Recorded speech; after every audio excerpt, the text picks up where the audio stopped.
Hello YouTube, this is Frugal. This is the Frooglesim news for today, Sunday, October the 3rd. First up, new campaign for DCS World, the A10C Advanced Aircraft Training Qualification Campaign. This was developed by Maple Flag Missions and it's based on real-world qualification requirements for the A10C. It features 10 performance check rides which cover things like air-to-air refueling day and night, countermeasures, threat avoidance, target ingress, air-to-air, air-to-ground, and much more. Features 1,200 voiceovers, 206 pages of briefings, and includes 10 practice missions. And oh my god, this blows my mind every single time. I'm serious, I'm not paid to say this or anything. I gotta get that out. I'm not paid by Eagle Dynamics here, by the way. I'm a big fan of these campaigns. All of them come with a ton of content for just $9.99. Requires DCS World 1.5. More information at the digitalcombatsimulator.com, link in the show notes below.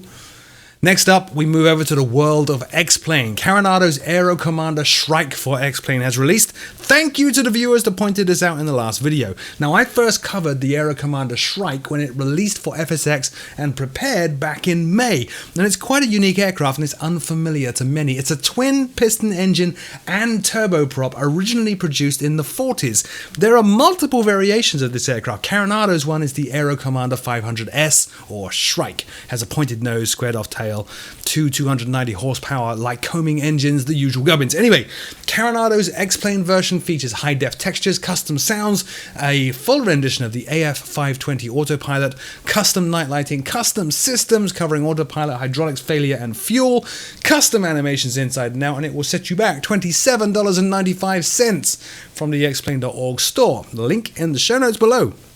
Sticking with the world of Coronado and X-Plane, they also this week on Facebook previewed the PA-34 Seneca 5 for X-Plane. Now the PA-34 Seneca 5 is a classic twin-engine Piper that debuted in 1971.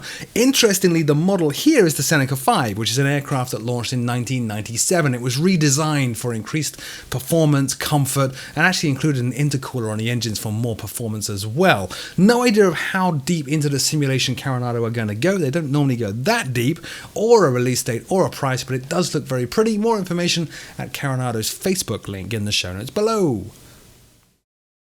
Next up, La Mezzia 2016 from Frooglesim Design. Now, a handy viewer actually called this one out to me in the last show, which is awesome because I had no idea that these guys even existed. But La Mezzia 2016 covers La Mezzia, I'm going to just call it however I want to call it, La Mezzia Terme International Airport, and it's for prepared only. The airport is in Calabria, Italy. And there's also a handy military heliport nearby, which I think is also included, but I'm not sure.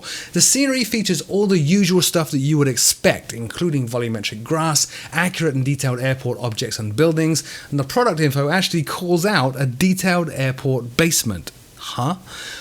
Also features accurate lights, taxiways, signage, custom night textures, is GSX compatible, and even includes an updated air rack to cover this airport. The developers also claim amazing performance even at the highest settings as well. Prepared only, as I said at the start of this piece, but the price is just €14. More information at the italysimdesign.com link in the show notes below. Final story, and it's a big one, Just Flight's 111 released.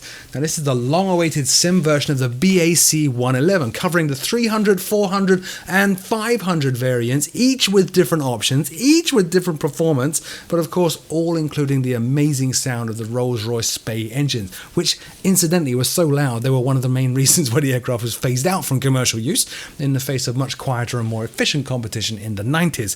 Anyway, back onto the Just Flight version. Features completely accurate 3D cockpits with, as I said, different designs based on the airframe that you're flying. Full cockpit custom lighting, accurate avionics for the period, accurate electrical systems and annunciator systems, full and accurate avionics suite, realistic startup sequence, accurate animations including gear, built-in air stairs, flaps, trim tabs, as well as 10 liveries. Now, it's not quite study level, despite how many times I just said accurate, but still to me it does look like an awesome addition to the hangar for those of us more into the classic airliners. The add-on supports all versions of FSX and all versions of Prepared and has an intro price of just $29.99, but that's going to rise to $37.99 after the intro promo is done. So that's it for this week's news show. Thank you so much for watching. I have fully loaded and review videos to make. Yeah, they're coming. Until next week, my name is Frugal, and I'll see you all very soon.